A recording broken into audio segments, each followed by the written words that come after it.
আমি একাই ছিলাম। আমি তো একাই ছিলাম, এটা সত্যটা যেটা সত্য এটাই। আমি তো আর অন্য কাউকে আন্তাজি দোষারোপ করতে পারি না। মানে তুমি কি শুধু টাকার জন্য এই কাজ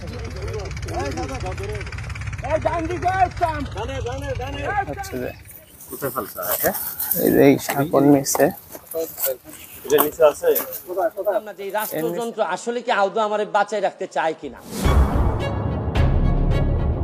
হবিগঞ্জ ৪ আসনের সংসদ সদস্য ব্যারিস্টার সৈয়দ সায়েদুল হক সুমনকে হত্যার হুমকির অভিযোগে সোহাগ নামে এক ব্যক্তিকে গ্রেপ্তার করেছে ঢাকা মেট্রোপলিটন পুলিশের counter terrorism and transnational crime unit. অনেক বিভিন্নভাবে ইনডাইরেক্টলি আমার উপর প্রেশার আসছে যে মামলাটাতে যেন আমি না যাই।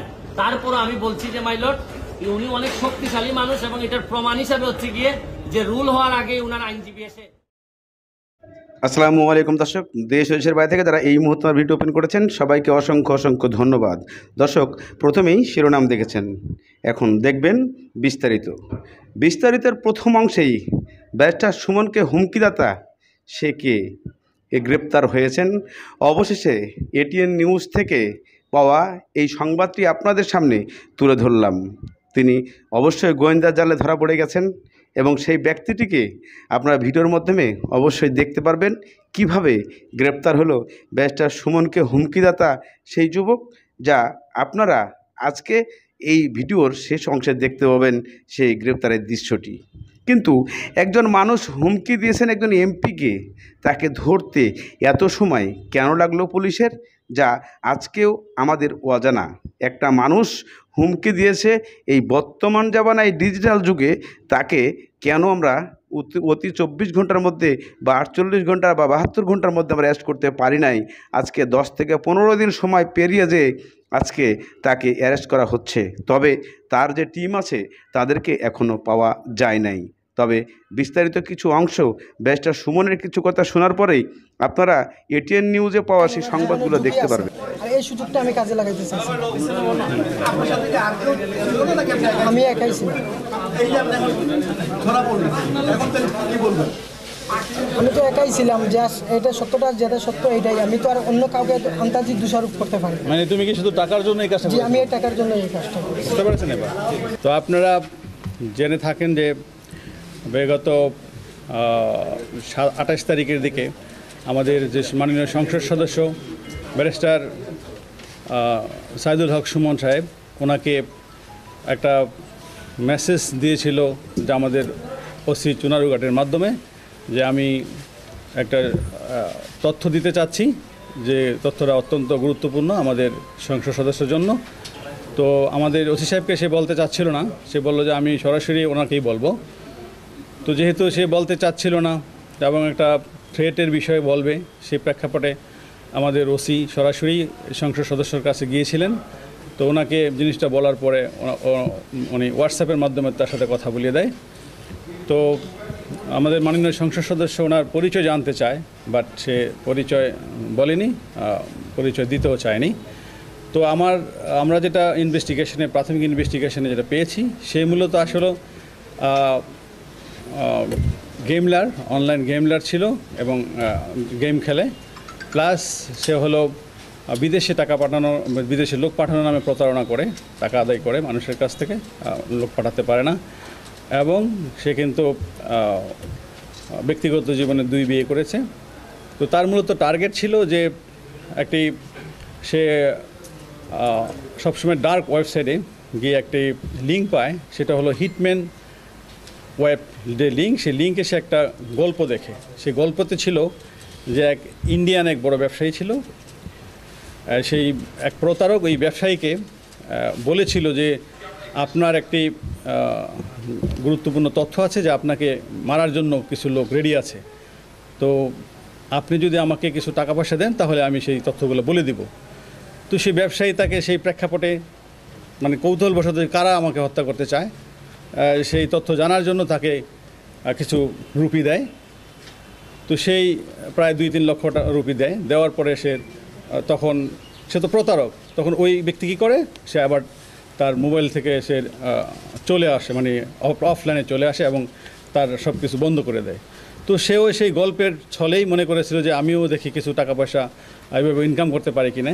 তো সে তো দেখতে পাচ্ছে যে বিভিন্ন মিডিয়াতে বা বিভিন্ন সময় তার বিভিন্ন থ্রেটের কথা সে জানতে পেরেছে। সে মনে করতে ছিল যে আমিও হয়তো এরকম একটা কাজ করলে কিছু টাকা পয়সা ইনকাম করতে পারবো। তো সেই প্রেক্ষাপটেই সে বলতে চেয়েছিল যে আমার কাছে একটা ক্লিং স্কোয়াডের নাম আছে যেটা আমাদের মাননীয় সংসদ সদস্যকে হত্যা করতে চায়। তো সেই প্রেক্ষাপটেই কিন্তু সে একটা নাটক সাজিয়েছিল এবং সেটা আমাদের কাছে স্বীকারও করেছে।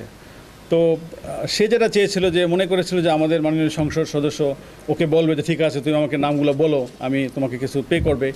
যখন দেখলো যে না, সে তো কোনো টাকা পেই করবে না, বরঞ্চ সে আরও মামলা জিডি করার জন্য চেষ্টা করতেছে এবং সোশ্যাল মিডিয়াতে চলে আসছে, সে এই ভয়ে সাথে সাথে সে তার মোবাইল যেটা যে সে সবসময় কথা বলতো সেই মোবাইলটা কিন্তু সে ভেঙে ফেলছে এবং সে অন্য একটি মোবাইল নিয়ে সেখানে সে কখনোই বাংলাদেশি সিম ইউজ করতো না, সে একটি হোয়াটসঅ্যাপ নাম্বারে কথাও বলতো না। সে হুট করে কি করতো যে একটু ভয়েস মেসেজ দিয়ে সেই মোবাইলটা এয়ারপ্লেন মুডে রেখে দিত।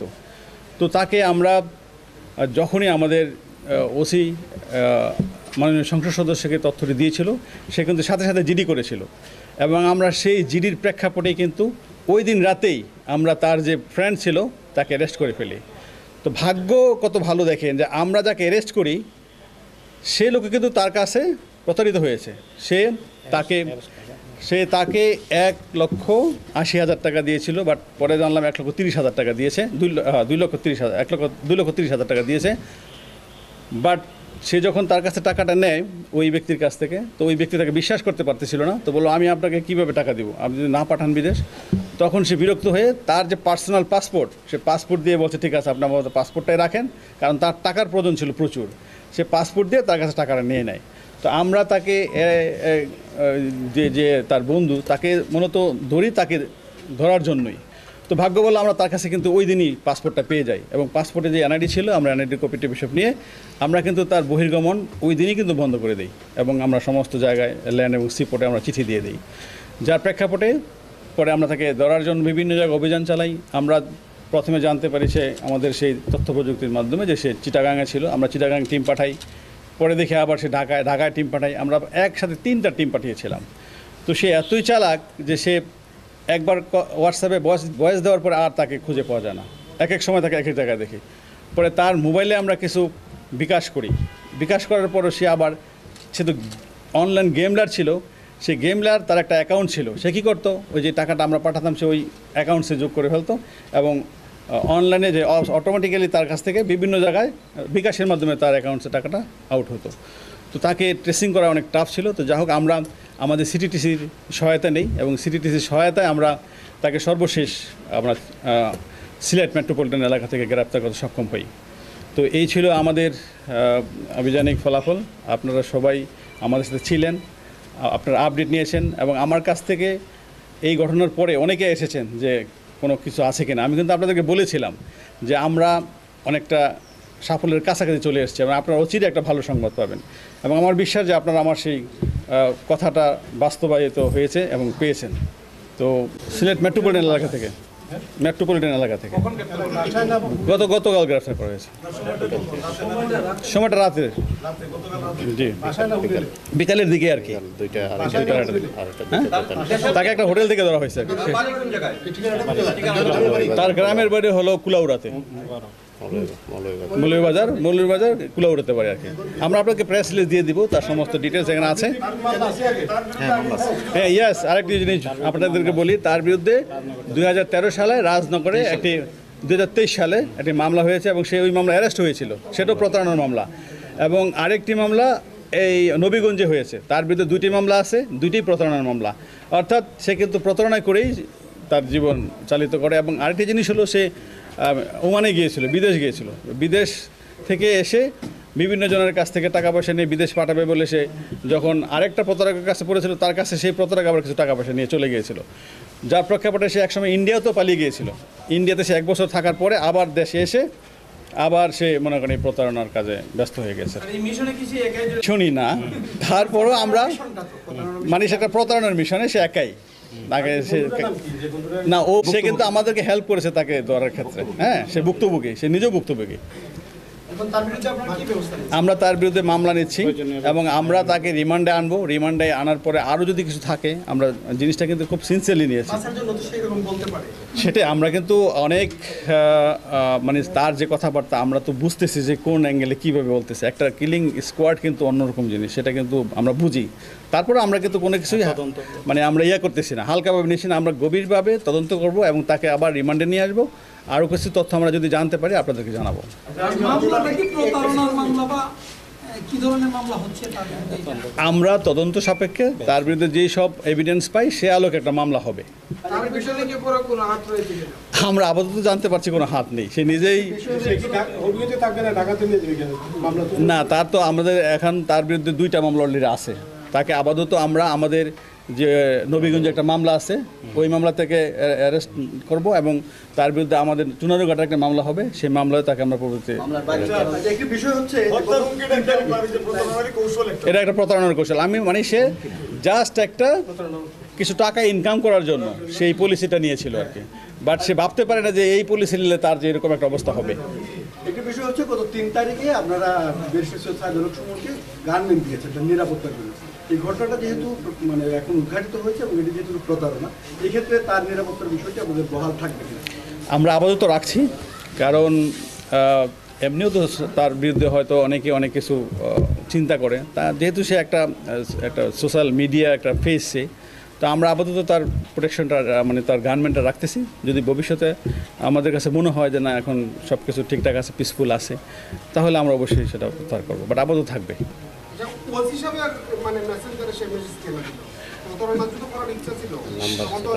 সে আমি বলি সে এমপি মহোদয়ের নাম্বার প্লাস তার পার্সোনাল যে সহকারী তার নাম্বার তার কাছে ছিল না।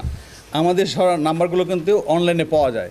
সে ওসির নাম্বারটা অনলাইন থেকে নিয়ে সে চেয়েছিল যে ওসির মাধ্যমে সরাসরি এমপি মহোদয়ের সাথে কথা বলবে, এবং তার কিন্তু ধারণাই ছিল যে মনে করেছিল যে যদি আমি।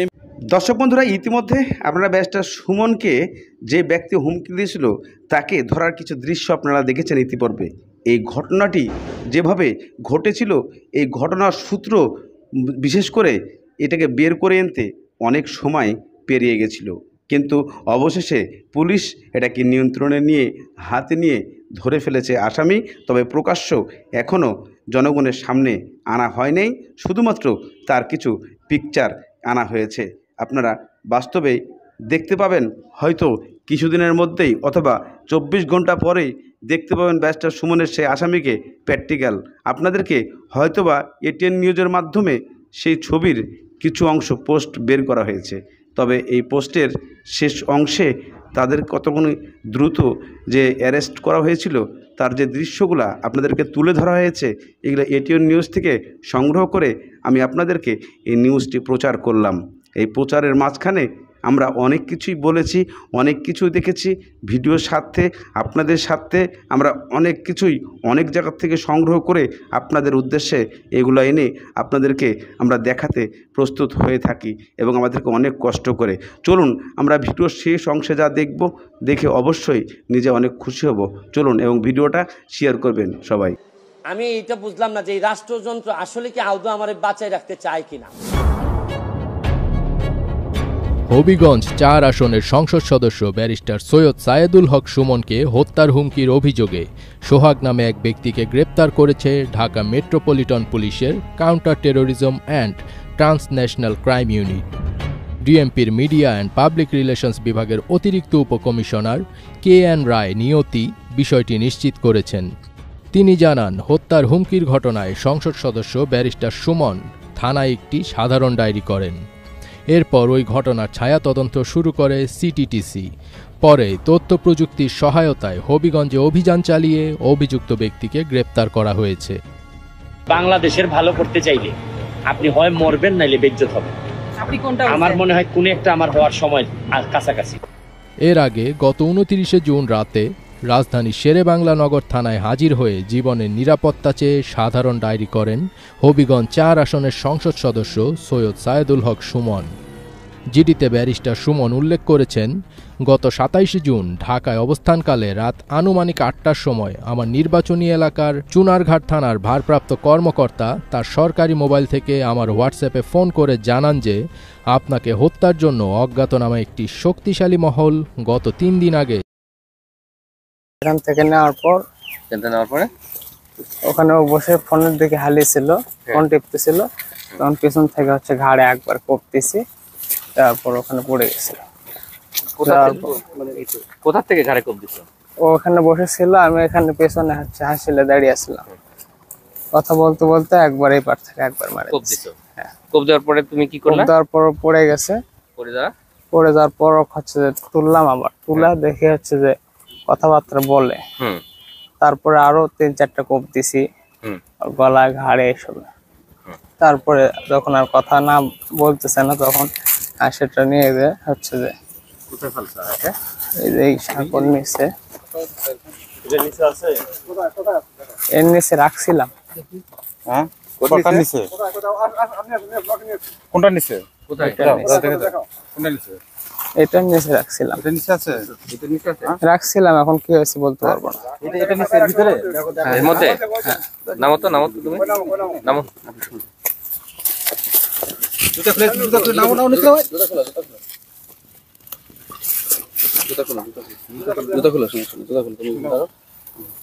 হ্যাঁ, ওই হাতটা লম্বা